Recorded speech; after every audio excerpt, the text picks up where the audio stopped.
Before dawn ever learned how to touch the fields, before the first rooster dared to test the silence, a single lantern would glow at the edge of a dirt road that most maps ignored. That light belonged to the rural mail carrier, a figure neither fully seen nor fully remembered, yet essential to the quiet survival of an entire nation. Long before highways stitched cities together and digital messages erased distance, the delivery of a single letter across mud, snow, rivers, and loneliness was an act of endurance that shaped America from its outermost edges inward. This is not a tale of grand speeches or famous generals, but of hooves sinking into frozen earth, of canvas bags heavy with hope, and of men and women who carried the nation's words across terrain that tried relentlessly to stop them. In the early years of the United States, communication was a fragile thing, easily broken by weather, war, or geography. Cities like Philadelphia and Boston could exchange news within days, but beyond those centers lay a vast and unsettled countryside, where families might wait weeks or months to hear from relatives only a few counties away. Roads were often nothing more than widened animal paths, rivers lacked bridges, and winter could erase entire routes overnight. Yet even in these conditions, the demand for connection grew stronger with each passing year. Farmers wanted crop prices, widows awaited military pensions, settlers longed for news from the East, and the government itself needed a way to bind distant territories into a single political body. The postal system, established in the late 18th century, was never designed with comfort in mind. Early mail carriers were contractors, often paid poorly and expected to supply their own horses, boots, and survival instincts. They rode alone for miles through forests that still belonged more to wolves than to people. Bandits were a threat, but exhaustion was worse. A missed delivery could mean a lost land claim, a delayed court summons, or news of a death arriving too late to matter. Every letter carried weight far beyond its paper and ink, and the carrier bore that weight in silence. As the nation expanded westward, the job grew harsher. The Louisiana Purchase added millions of acres that had no roads at all, only trails traced by native nations and traders. Mail routes followed rivers, then wagon tracks, then whatever path seemed least likely to kill the rider. In Appalachia, carriers climbed narrow ridges where one misstep meant death. In the Midwest, spring mud could swallow a horse whole. On the frontier, the mail often arrived strapped to a mule, guarded by a rifle, or hidden beneath sacks of grain to avoid theft. Yet the deliveries continued, slow but relentless, stitching together communities that might otherwise have drifted into isolation. By the mid-19th century, rural mail had become more than a service. It was a promise. The promise that no matter how far from the city a family lived, they were still part of the Republic. Children learned the sound of approaching hooves before they learned to read. Housewives planned their weeks around delivery days. Old men waited on porches with newspapers folded months out of date, knowing the next one would arrive eventually. The carrier became a living calendar, a moving connection between past and present, carrying stories, laws, love letters, and sometimes the last words a person would ever receive. This journey through time and terrain is the story of those carriers and the roads that shaped them, of an America built not only by railroads and wars, but by the quiet persistence of people who refused to let distance win. By the turn of the century, rural mail delivery had become a paradox. It was older than most modern institutions, yet still adapting.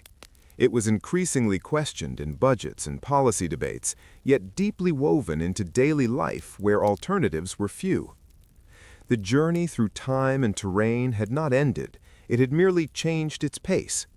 Every route carried echoes of those who came before, of hooves on frozen ground and wheels stuck in mud. The landscape remembered, even when people forgot. And still, every morning, someone started an engine or mounted a vehicle, checked a route shaped by history, and set out once more, carrying not just envelopes and parcels, but the accumulated trust of generations who had learned that connection, once earned, must be delivered again and again. In the early decades of the 21st century, the rural mail route faced its most complex transformation yet. The terrain had not softened, but the world around it had accelerated.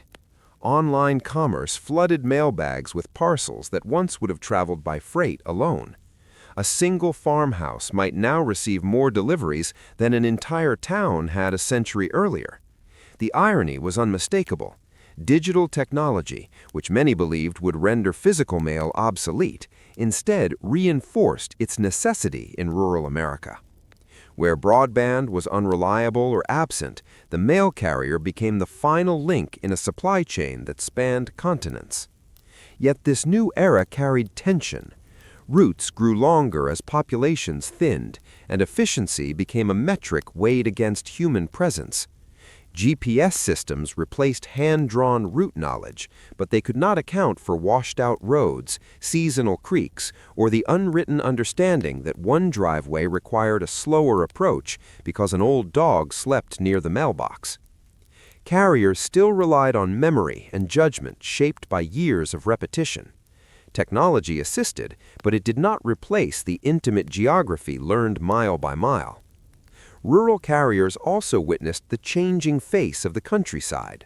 Small family farms gave way to larger operations, while others disappeared entirely.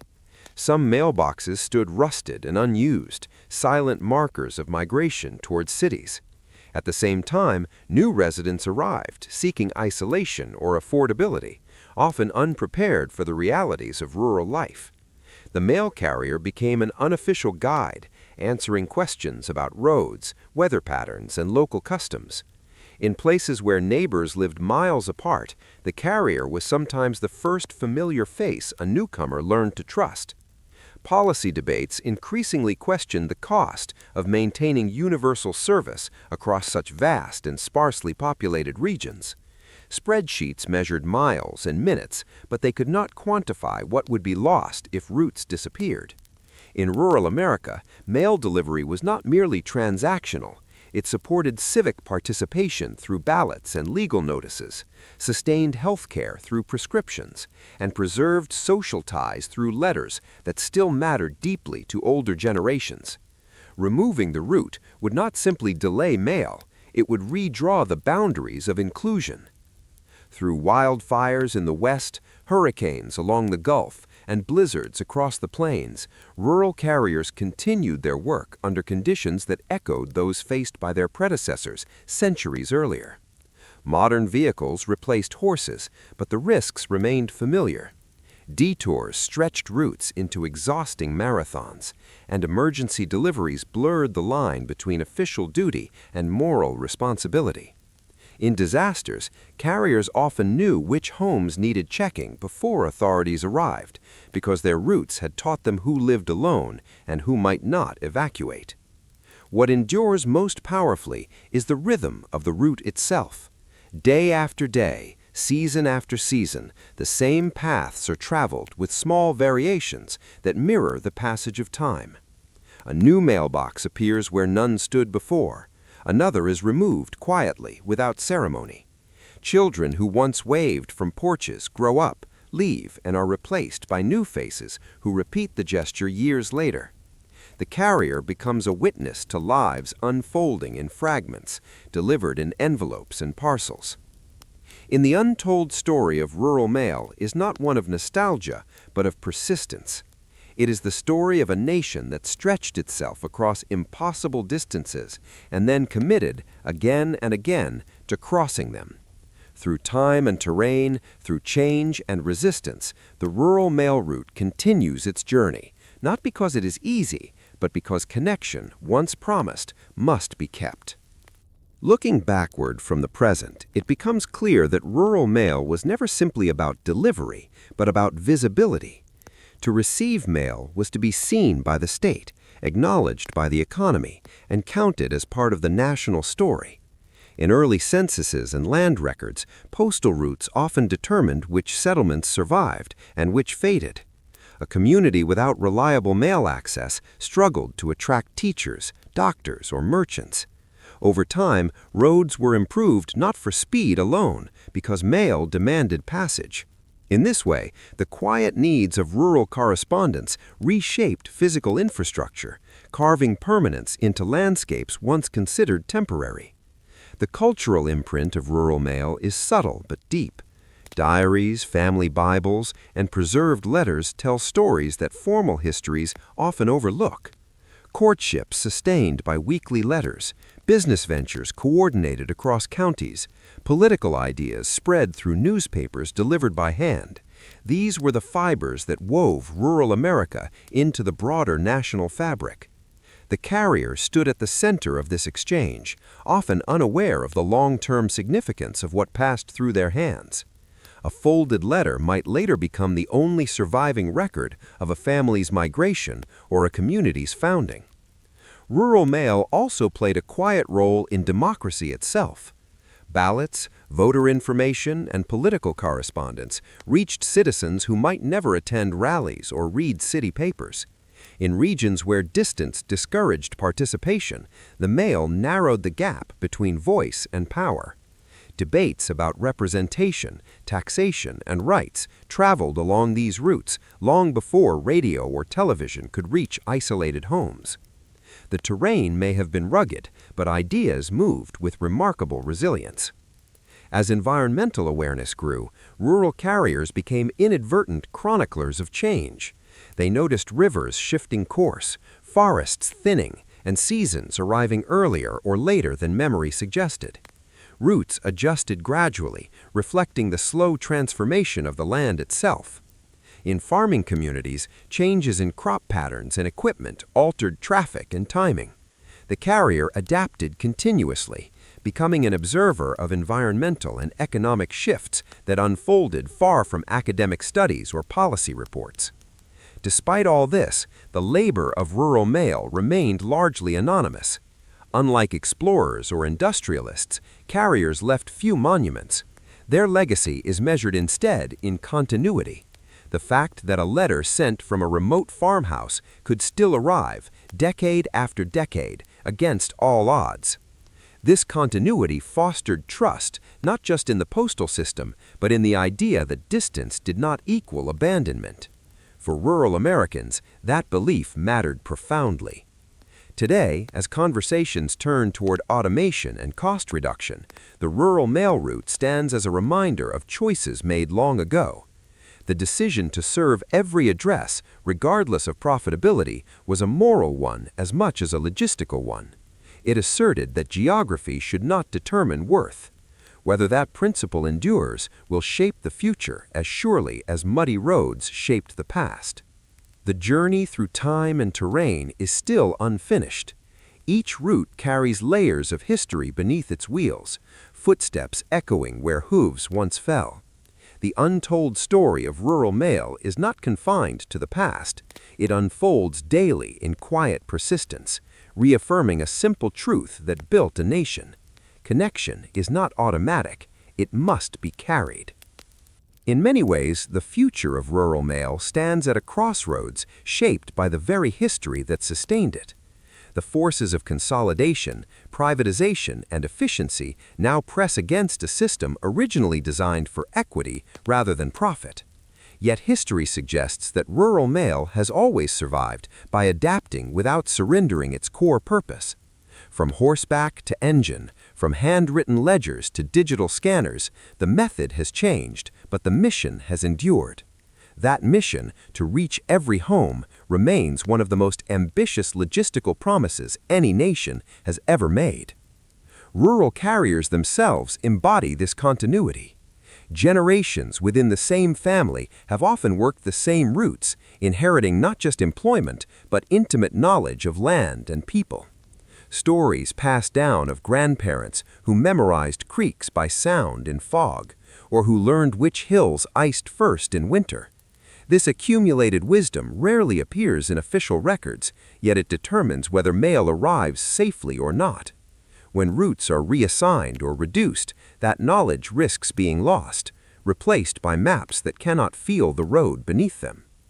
There is also an emotional geography to rural mail that defies quantification. For individuals living alone, the carrier may be the only regular human contact. A brief wave, a few exchanged words, or even the sound Of a vehicle outside can reassure someone that the world has not forgotten them. Studies and statistics struggle to measure this impact, yet its absence is immediately felt. When delivery is delayed or reduced, isolation deepens, not abstractly, but personally, quietly, and persistently.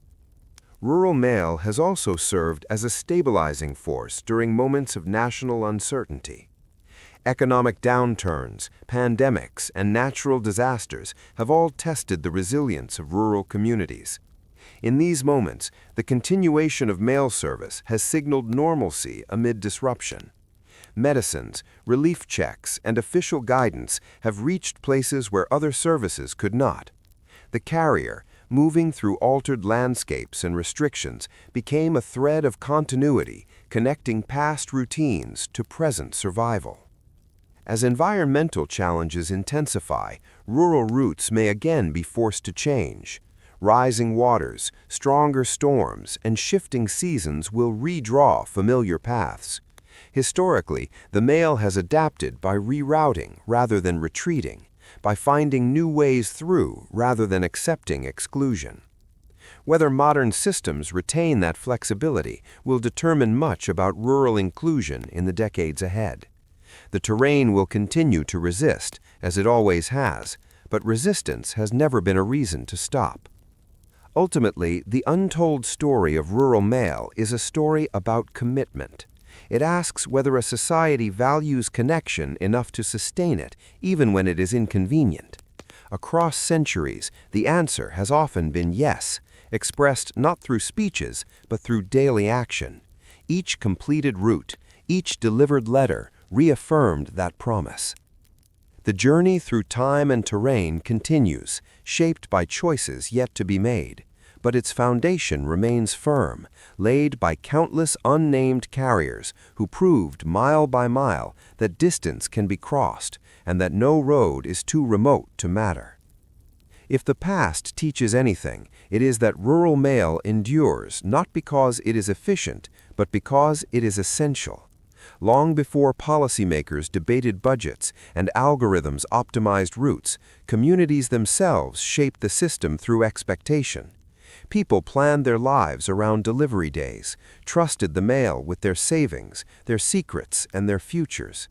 That trust created an invisible contract between carrier and community, one that survived changes in law, technology, and culture. Breaking that contract has never been simple because its consequences ripple far beyond paper and parcels. In rural America, geography has always dictated a different sense of time. Distances stretch minutes into hours, and seasons impose rhythms that no schedule can fully control. Mail delivery learned to move within that reality rather than against it. Carriers understood that a late delivery after a flood was not failure, but survival. Communities understood this too, measuring reliability not by clocks, but by effort. The willingness to try again and again mattered more than perfection. This mutual understanding sustained the system when conditions made success uncertain. The stories that survive from rural routes often surface only by accident. A letter found in an attic, a route log preserved in a local museum, a fading photograph of a carrier beside a vehicle now unrecognizable. Together, these fragments reveal a deeper truth. Rural mail was a living archive. It carried not just information, but identity. Accents traveled in handwriting, values traveled in editorials, grief traveled in black-edged envelopes. Through the mail, rural America spoke to itself and to the nation, insisting on being heard. Even as digital communication dominates urban life, rural dependence on physical delivery remains disproportionately high. This is not a failure to modernize, but a reflection of unequal infrastructure. Where signals fade and networks stall, the mailbox remains reliable. The irony is striking. The most advanced technologies still rely on the oldest delivery promise for completion. A purchase made online ends its journey on a dirt road. A government decision finalized in a database becomes real only when it reaches a rural doorstep. The final mile, as it has always been, belongs to the carrier.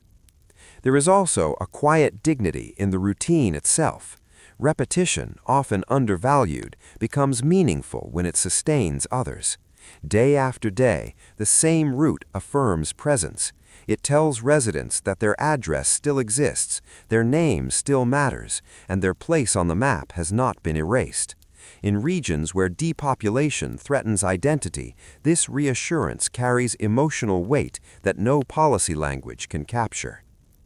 The untold story of rural mail is therefore not merely historical, it is philosophical. It raises questions about obligation, equity, and belonging. What does a nation owe its most remote citizens? Is connection a privilege earned by proximity or a right upheld by commitment? Rural mail answered these questions through action rather than theory, delivering consistency where convenience was absent. As long as there are roads that test patience and homes that sit beyond easy reach, the journey through time and terrain will continue. It will adapt, as it always has, shaped by land, weather, and human need. And in that continuation lies its greatest legacy, the quiet proof that connection, once promised, can endure across generations, one route at a time.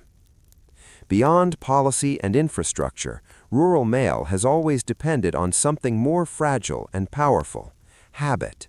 The daily expectation that someone will come, regardless of circumstance, creates a psychological anchor in places where much else feels uncertain. This habit shapes childhood memories and adult routines alike. Children learn the sound of an approaching vehicle before they learn geography. Adults measure days by what arrives or does not arrive. Over time, this repetition becomes reassurance, embedding the mail route into the emotional landscape as firmly as any fence line or tree row. In many rural communities, the mailbox itself becomes a symbol layered with meaning. It is placed deliberately, repaired carefully, decorated modestly, or left plain, but always respected.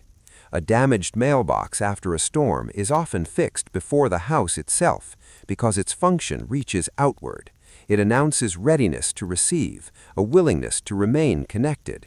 In isolated regions, removing a mailbox can feel like an admission of defeat, a sign that a household has withdrawn from the shared world.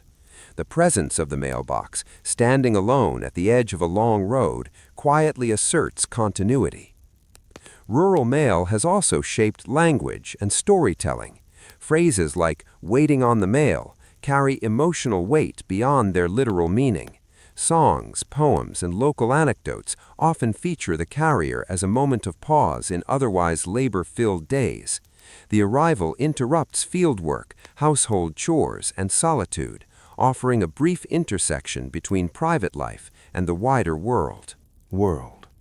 These moments, small and fleeting, accumulate into cultural memory passed down through generations. The economic influence of rural mail, though understated, has been profound.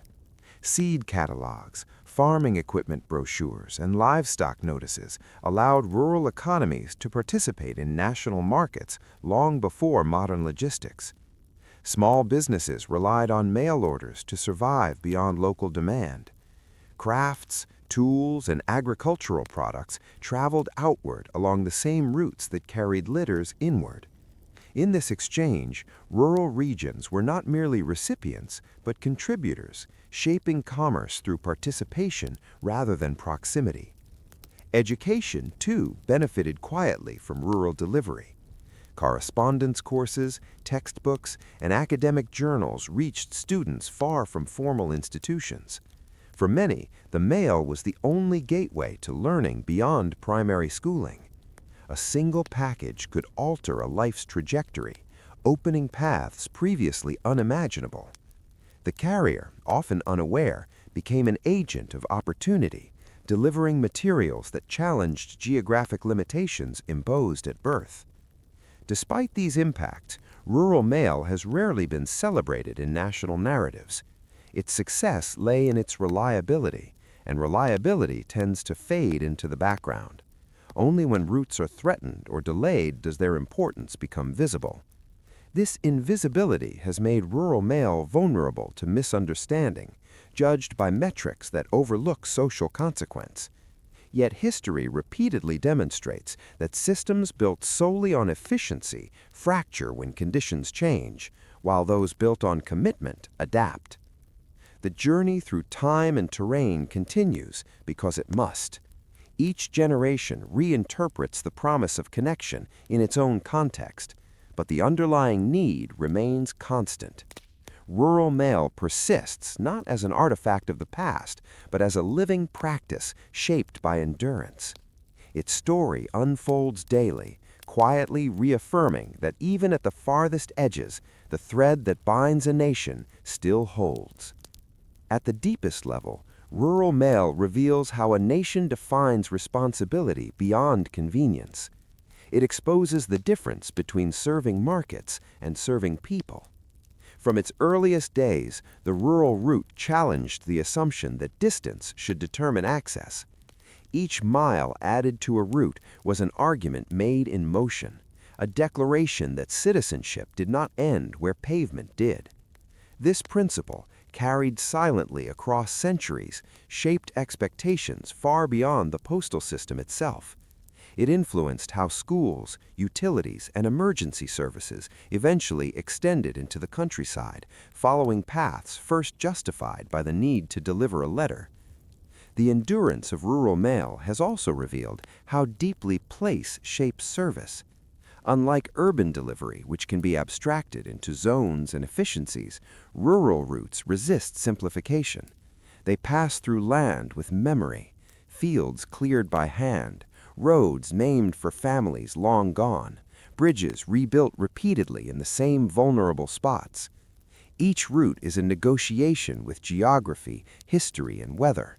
Carriers inherit these negotiations and add their own adjustments, creating a living system that evolves slowly rather than abruptly. There is a moral dimension to this adaptability. Rural carriers were trusted with privacy long before data protection laws existed. They handled correspondence that revealed finances, illnesses, conflicts, and secrets. Trust was earned through discretion and consistency. A breach would have fractured entire communities. Instead, the carrier's silence became part of the service, reinforcing the idea that connection required respect as much as delivery. This ethic, rarely articulated, sustained confidence in institutions that otherwise felt distant and abstract. As communities aged, the mail route became a form of informal surveillance rooted in care rather than control. A full mailbox or an uncollected parcel signaled concern. Carriers noticed patterns, curtains not opening, lights not turning on, paths not cleared. These observations, born of routine, often prompted timely intervention. In countless unrecorded cases, help arrived because a carrier trusted instinct shaped by familiarity. Such moments reveal how infrastructure becomes humane when operated by people embedded in place. The slow pace of rural mail also preserved a different relationship with information. News arrived with time to be considered rather than reacted to. Letters encouraged reflection. Newspapers were read deeply, and responses required intention. This temporal distance fostered a culture less driven by immediacy and more by continuity. While not immune to misinformation or conflict, rural communities engaged with ideas through deliberation shaped by delivery rhythms. The carrier set the tempo, whether consciously or not. In the present, as speed dominates nearly every exchange, this slower rhythm appears increasingly foreign. Yet it offers a reminder that connection does not always benefit from acceleration. Some bonds are strengthened by patience, by the knowledge that effort preceded arrival. Rural mail embodies this lesson in motion, proving that endurance can outlast novelty. The journey through time and terrain persists because it reflects a deeper choice: to value inclusion even when it costs more, to accept inconvenience as the price of belonging. As long as that choice is renewed, route by route, the untold story of rural mail will continue unfolding, not loudly, not dramatically, but with the steady assurance of something that knows why it exists. As the nation looks ahead, the rural mail route remains a quiet measure of collective will. It asks whether promises made in earlier centuries still matter when circumstances change. In many rural places, the answer is expressed not through debate, but through expectation. Residents do not frame their reliance on mail as nostalgia. They experience it as a necessity. A prescription delayed is not an inconvenience, but a risk. A legal notice missed is not an oversight, but a consequence. The route continues because life continues to depend on it. The resilience of rural mail has also revealed how deeply place shapes service. Unlike urban delivery, which can be abstracted into zones and efficiencies, rural routes resist simplification. They pass through land with memory, fields cleared by hand, roads named for families long gone, bridges rebuilt repeatedly in the same vulnerable spots. Each route is a negotiation with geography, history, and weather. Carriers inherit these negotiations and add their own adjustments, creating a living system that evolves slowly rather than abruptly. In oral histories, retired carriers often speak less about difficulty and more about responsibility. They recall moments when turning back felt easier, but continuing felt necessary. A flooded crossing, a snowed-in hill, a washed-out track, these obstacles were weighed against the knowledge that someone waited on the other side. The decision to proceed was rarely heroic in the moment. It was practical, habitual, and deeply human. Over time, these choices accumulated into a legacy of reliability that communities came to trust without question. Rural mail has also shaped how isolation is understood. Solitude in the countryside can be chosen or imposed, comforting or burdensome. The mail route softened its edges by offering regular contact without intrusion. A letter did not demand conversation, yet it affirmed relationship. A delivery did not require explanation, yet it acknowledged presence. This balance allowed rural life to retain independence while remaining connected, a dynamic that has defined American self-perception for generations.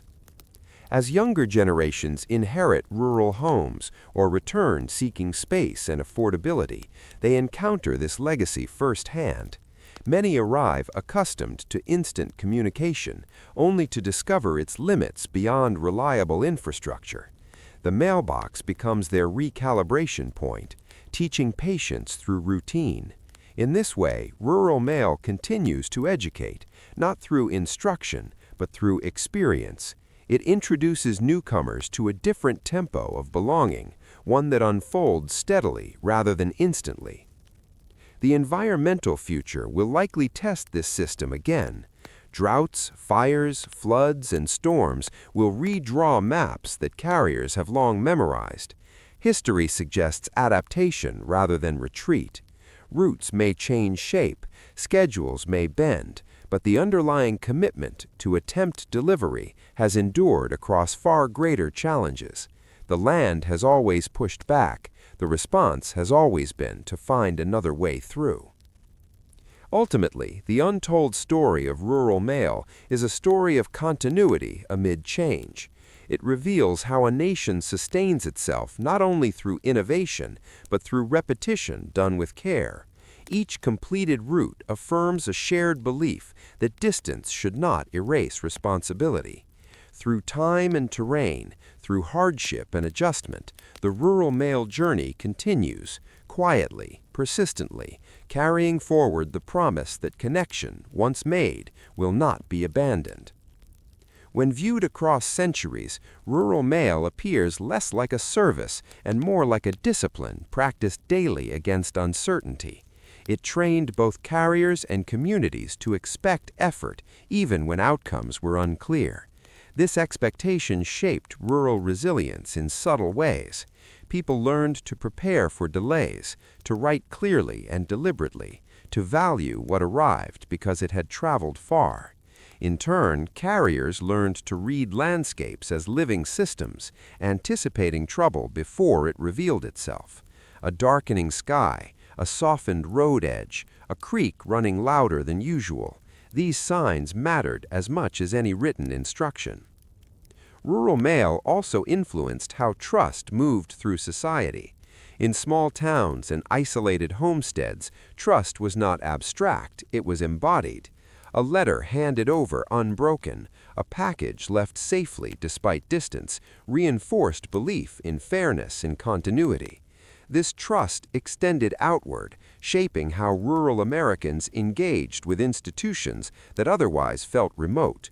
Courts, universities, businesses, and government agencies became real, not through buildings, but through envelopes delivered reliably to the same mailbox.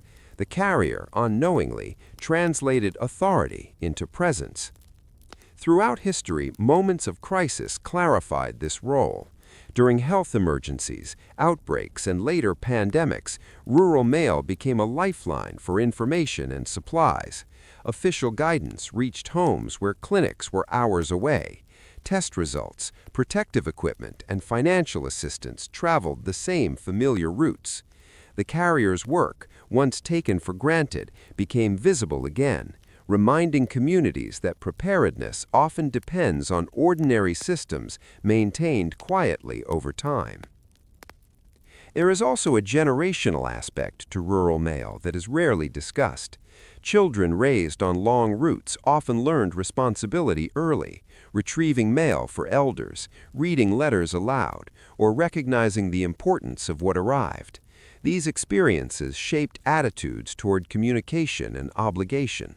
The mail was not disposable, it mattered. Even discarded envelopes were handled with care, reflecting an understanding that connection carried weight.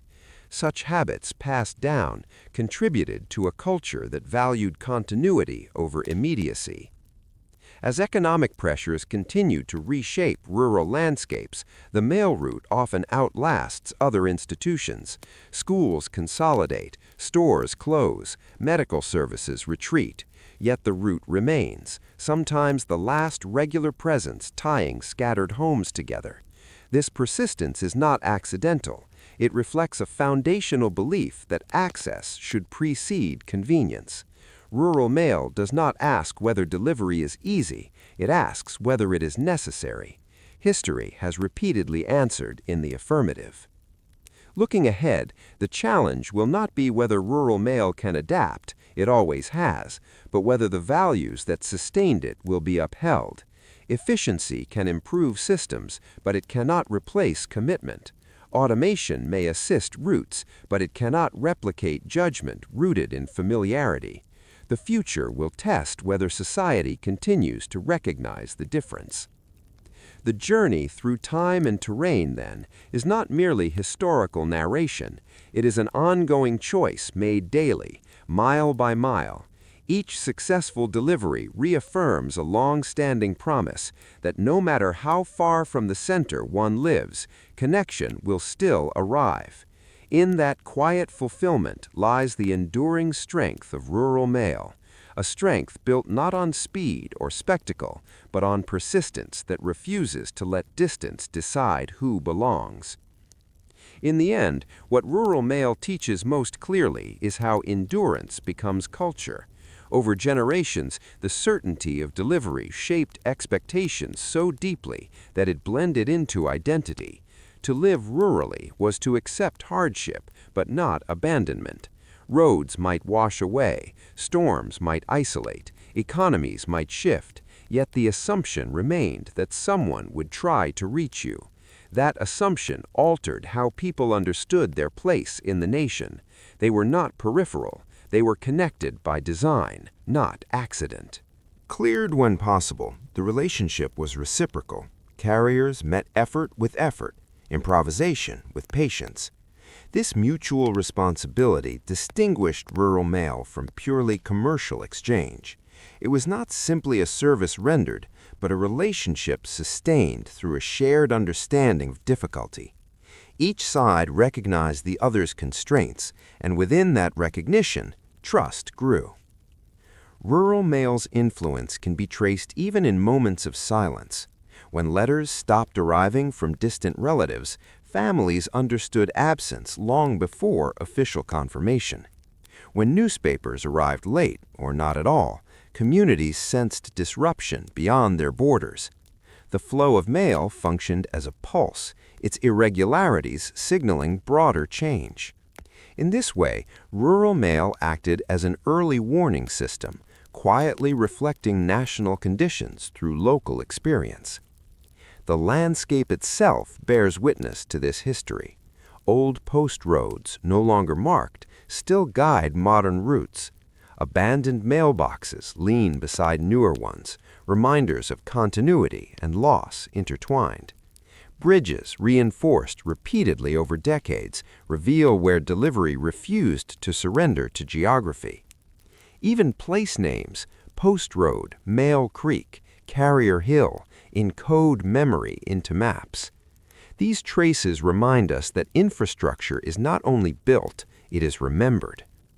As society continues to debate what must be preserved and what can be optimized away, rural mail stands as a case study in values translated into action. It demonstrates that inclusion is not theoretical, it is enacted through repeated effort, often unnoticed, often uncelebrated.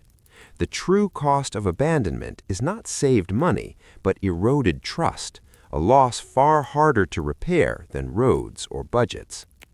The untold story of rural mail, then, is ultimately a story about choice sustained over time. It is the choice to reach outward rather than retreat inward, to accept complexity rather than simplify people into numbers. Across centuries of mud, snow, dust, and distance, that choice has been renewed daily by carriers who understood that their route mattered because someone waited at its end. Through time and terrain, the journey continues, not as a relic of the past, but as living proof that connection survives when commitment does. Yet even after centuries of repetition, rural mail continues to reveal new layers of meaning as society reinterprets distance and belonging. In an age increasingly defined by virtual presence, the physical certainty of delivery carries renewed significance. A letter placed into a mailbox confirms reality in ways a notification cannot.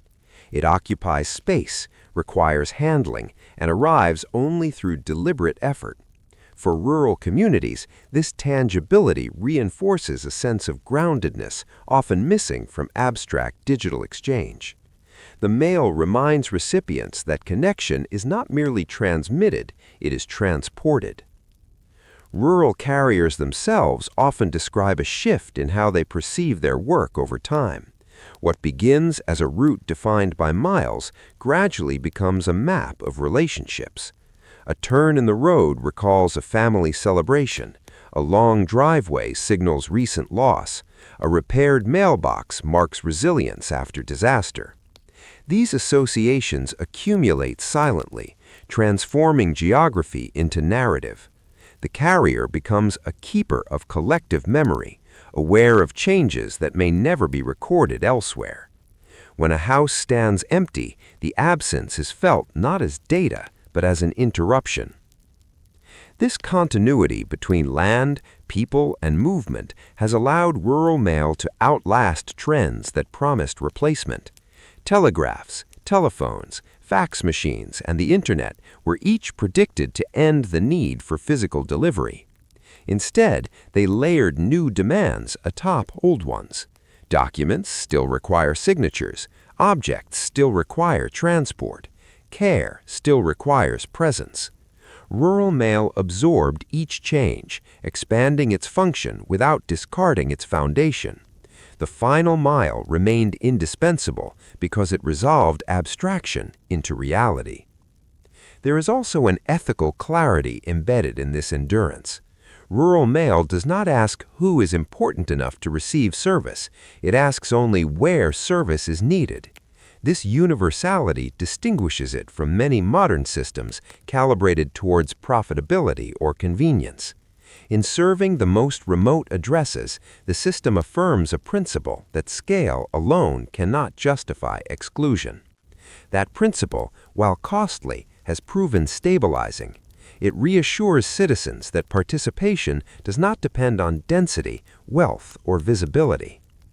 As younger carriers enter the profession, they inherit not only routes, but expectations shaped by history.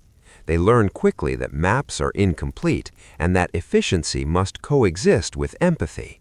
A route delayed to ensure safety, a package delivered carefully despite time pressure. These choices echo those made by carriers generations earlier. The work teaches judgment that cannot be automated fully, reinforcing the role of human discretion within structured systems. Rural mail's future will undoubtedly involve further adaptation. Vehicles will change, tools will improve, and data will refine planning. But the essential test will remain unchanged, whether delivery is attempted when conditions make it difficult. History suggests that the answer will define more than postal policy. It will reflect societal values regarding inclusion and responsibility. The untold story of rural mail, then, is ultimately a story about choice sustained over time. It is the choice to reach outward rather than retreat inward, to accept complexity rather than simplify people into numbers. Across centuries of mud, snow, dust, and distance, that choice has been renewed daily by carriers who understood that their route mattered because someone waited at its end. Through time and terrain, the journey continues, not as a relic of the past, but as living proof that connection survives when commitment does. Yet even after centuries of repetition, rural mail continues to reveal new layers of meaning as society reinterprets distance and belonging. In an age increasingly defined by virtual presence, the physical certainty of delivery carries renewed significance. A letter placed into a mailbox confirms reality in ways a notification cannot. It occupies space, requires handling, and arrives only through deliberate effort. For rural communities, this tangibility reinforces a sense of groundedness, often missing from abstract digital exchange. The mail reminds recipients that connection is not merely transmitted, it is transported. Rural carriers themselves often describe a shift in how they perceive their work over time. What begins as a route defined by miles gradually becomes a map of relationships. A turn in the road recalls a family celebration. A long driveway signals recent loss. A repaired mailbox marks resilience after disaster. These associations accumulate silently, transforming geography into narrative. The carrier becomes a keeper of collective memory, aware of changes that may never be recorded elsewhere. When a house stands empty, the absence is felt not as data, but as an interruption. This continuity between land, people, and movement has allowed rural mail to outlast trends that promised replacement. Telegraphs, telephones, fax machines, and the Internet were each predicted to end the need for physical delivery. Instead, they layered new demands atop old ones. Documents still require signatures, objects still require transport, care still requires presence. Rural mail absorbed each change, expanding its function without discarding its foundation. The final mile remained indispensable because it resolved abstraction into reality. There is also an ethical clarity embedded in this endurance. Rural mail does not ask who is important enough to receive service. It asks only where service is needed. This universality distinguishes it from many modern systems calibrated towards profitability or convenience. In serving the most remote addresses, the system affirms a principle that scale alone cannot justify exclusion. That principle, while costly, has proven stabilizing. It reassures citizens that participation does not depend on density, wealth, or visibility. The untold story of rural mail, then, is ultimately a story about choice sustained over time. It is the choice to reach outward rather than retreat inward, to accept complexity rather than simplify people into numbers. Across centuries of mud, snow, dust, and distance, that choice has been renewed daily by carriers who understood that their route mattered because someone waited at its end. Through time and terrain, the journey continues, not as a relic of the past, but as living proof that connection survives when commitment does. This expectation has shaped how rural Americans understand fairness. Equality, in this context, has never meant sameness. It has meant proportional commitment. A delivery that takes 5 minutes in a city may require hours in the countryside, and fairness lies in honoring both with equal seriousness. Rural mail operationalized this idea long before it entered political language. By treating unequal geography with equal intent, it translated abstract ideals into daily practice. The road, not the rulebook, became the measure.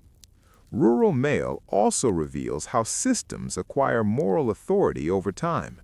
The Postal Service did not earn trust through branding or persuasion, but through repetition under pressure. Each winter survived, each flood navigated, adding weight to its credibility. In rural areas where promises are tested by environment rather than opinion, consistency becomes proof. The carrier's arrival, even delayed, reaffirmed reliability more powerfully than punctual perfection ever could. There is a paradox in this endurance. Rural mail is both highly visible and easily overlooked. The vehicle is seen, the mailbox checked, yet the significance of the act fades into routine. This invisibility has protected the system from overexposure, but has also made it vulnerable to underestimation. When something works quietly for too long, its necessity can be mistaken for inevitability. History warns otherwise. Systems persist only when supported by intention, not habit alone.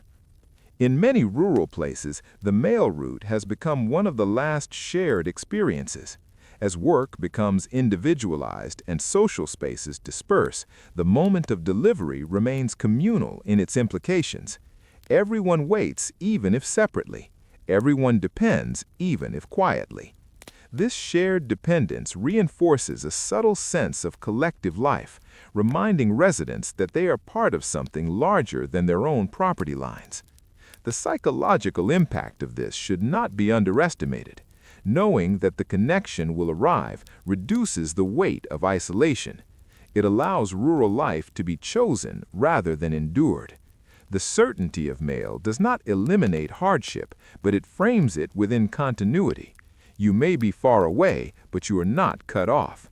That distinction shapes how people imagine their future, their risks, and their belonging.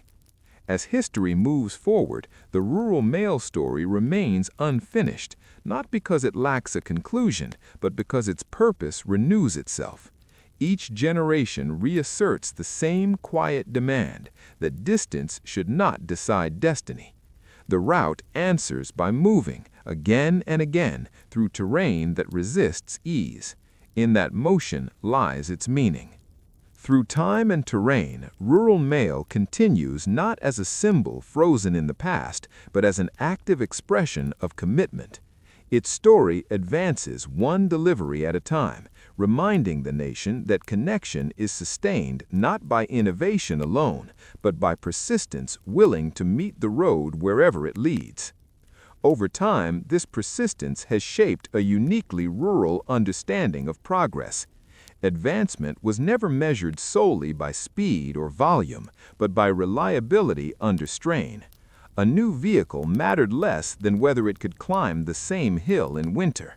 A new policy mattered less than whether it acknowledged realities already known to those who lived them. Rural mail embodied this pragmatic definition of improvement, evolving not by replacing the old outright, but by layering new solutions onto proven foundations. What endured was what worked when conditions were worst.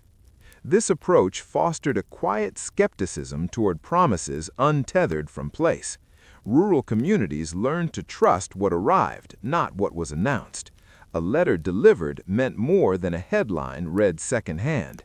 A parcel received confirmed that systems still reached them. In this way, rural mail functioned as a verification mechanism, grounding national narratives in local experience. If the mail came, the connection held. If it faltered, something larger was amiss. The route became a diagnostic tool, reading the health of the broader system through its own continuity. Rural carriers positioned at this intersection developed a form of expertise rarely acknowledged. They were not merely drivers or deliverers, but interpreters of change. They sensed economic shifts before statistics emerged, noticing increased forwarding requests or the quiet disappearance of long-established names from mailboxes.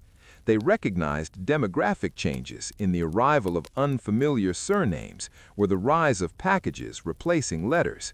These observations, informal yet precise, mapped social transformation as it unfolded on the ground. The emotional labor embedded in this role accumulated over the years. Delivering joy and grief alike required composure and empathy. Carriers learned to balance professional distance with human presence, offering acknowledgement without intrusion. A nod, a pause, a careful placement of mail. Small gestures carried weight. In places where news traveled slowly, these moments shaped how information entered a household, softening impact or affirming stability. Rural mail also influenced how communities understood permanence. Buildings decayed, businesses closed, populations shifted, but the route persisted. This persistence offered a counterweight to change, suggesting that some commitments outlast fluctuation. Even when families moved on, the path remained, ready to serve whoever came next. In this way, rural mail supported continuity without resisting evolution. It held space for transition, maintaining connection while allowing renewal. As younger generations grapple with questions of sustainability and equity, the rural mail story offers a long-view perspective. It demonstrates that systems designed with inclusion at their core may appear inefficient in narrow terms, yet prove resilient over time. The cost of reaching everyone is offset by the stability that reach provides. Communities anchored by a reliable connection adapt more effectively to change because they are not starting from isolation. The journey through time and terrain thus continues as a living argument for endurance over expedience. Each completed route reinforces a principle tested repeatedly and upheld through action. That connection, once extended, carries obligation. Rural mail fulfills that obligation daily, quietly reaffirming a national promise forged not in convenience, but in commitment. As this long journey unfolds, rural mail ultimately reveals how systems become humane through constancy. The repetition of effort, carried out without spectacle, accumulates meaning over time. What begins as routine transforms into assurance. For rural residents, the predictability of delivery becomes a psychological anchor, a reminder that life beyond their immediate surroundings remains accessible. This assurance does not eliminate hardship, but it contextualizes it, allowing people to endure challenges without feeling erased by them. The spatial awareness cultivated by rural mail also shapes how distance itself is understood. Miles are not abstract units, but lived experiences marked by bends in the road, changes in soil, and shifts in weather. A route teaches patience and respect for limits imposed by land. This awareness resists the illusion that all problems can be solved by acceleration. Rural mail survives precisely because it accepts constraint, working within it rather than denying it. That acceptance fosters resilience rather than frustration. In cultural memory, the rural carrier often appears briefly, almost in passing, yet their presence anchors countless personal histories. They appear in childhood recollections as a moment of excitement, in adulthood as a signal of normalcy, and in old age as reassurance. These memories rarely name the system behind them, they name the person. This personalization of infrastructure explains much of rural mail's durability. People defend what they know, and they know the carrier. The role has also shaped how rural communities perceive fairness across generations. Children who watch their parents wait patiently for deliveries learn that effort and reward are not always immediate, but they are connected. This lesson extended beyond mail, influencing attitudes toward work, planning, and expectation. The route modeled a form of delayed gratification grounded in trust, a belief that persistence would be met eventually by arrival. In moments when rural life feels increasingly marginal to national narratives, the continuation of mail service offers subtle validation. It signals that remoteness does not equate to irrelevance. That signal matters not only materially, but symbolically. It reinforces the idea that national identity includes spaces far from centers of power, and that these spaces are worth the effort required to reach them. The future will undoubtedly test this belief again. Pressures to centralize, automate, and streamline will intensify. Yet history suggests that the value of rural mail becomes clearest when it is threatened. Each challenge invites reconsideration of what is gained and what is lost. The terrain will remain difficult. The distances will remain long. The question will always be whether the commitment remains strong enough to meet them. Through centuries of change, rural mail has answered that question through action. It has moved forward not because it was easy, but because it mattered.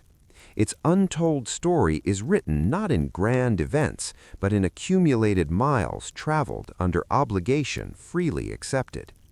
As long as that acceptance endures, the journey through time and terrain will continue, quietly affirming that connection, once promised, is worth the road it requires. At this point in the journey, rural mail begins to resemble a moral habit embedded so deeply that its absence feels unnatural. When delivery is interrupted, even briefly, communities sense disorder before they can articulate why. The pause exposes how much stability has been built around the expectation of arrival. Mail is not merely received, it is anticipated. That anticipation organizes time, attention, and trust. Its disruption reveals the invisible architecture of dependence that has grown quietly around the route. This dependence has never been passive. Rural communities have historically adapted themselves to sustain delivery as much as delivery has adapted to them. Gates are widened, paths cleared, dogs restrained, snow shoveled, all in recognition that connection is a shared responsibility. These acts, repeated without instruction, demonstrate an understanding that systems survive when participants cooperate. Rural mail thrived because it was met halfway, supported by small practical gestures that made the journey possible. The route also functioned as a conduit of normalization during periods of rapid change. When mechanization altered farming, when migrations reshaped towns, when wars pulled families apart, the continuity of mail provided a reference point. Even as everything else shifted, the route remained familiar. This familiarity helped communities absorb change without losing coherence. The carrier's presence signaled that while circumstances evolved, the fundamental link to the wider world remained intact. Over time, this continuity influenced how rural Americans understood citizenship itself. Participation was not limited to visible engagement or frequent interaction. It was sustained through receipt and response. A ballot returned by mail, a tax notice acknowledged, a letter answered. These acts constituted civic presence despite physical distance. Rural mail enabled a form of participation compatible with geography, ensuring that remoteness did not equate to silence. The emotional economy of rural mail also deserves recognition. Anticipation, relief, disappointment, joy, these emotions were processed through delivery cycles. A long-awaited letter arrived, a feared notice appeared, a package confirmed care from afar. The carrier, though not responsible for content, mediated its arrival. Their reliability provided a framework within which emotions could be managed. Knowing when mail would come allowed people to prepare themselves, a subtle but powerful form of emotional stability. As time progressed, the symbolic weight of rural mail only deepened. It came to represent effort applied consistently without demand for recognition. In a culture increasingly driven by visibility and immediacy, this quiet labor stands apart. Its value lies precisely in its lack of spectacle. Rural mail proves its worth not by standing out, but by continuing. The journey through time and terrain thus accumulates meaning through repetition. Each completed route reinforces a long-standing agreement between land, people, and institutions. That agreement has weathered centuries of change because it was grounded in necessity rather than trend. It persists because it answers a simple question with unwavering clarity. Will someone come? And day after day, the answer has been yes. At the end of this long road, the untold story of rural mail resolves not into an ending, but into understanding. Across centuries of change, the journey through time and terrain has shown that connection is not an abstract ideal sustained by intention alone. It is a physical act, repeated under conditions that test resolve.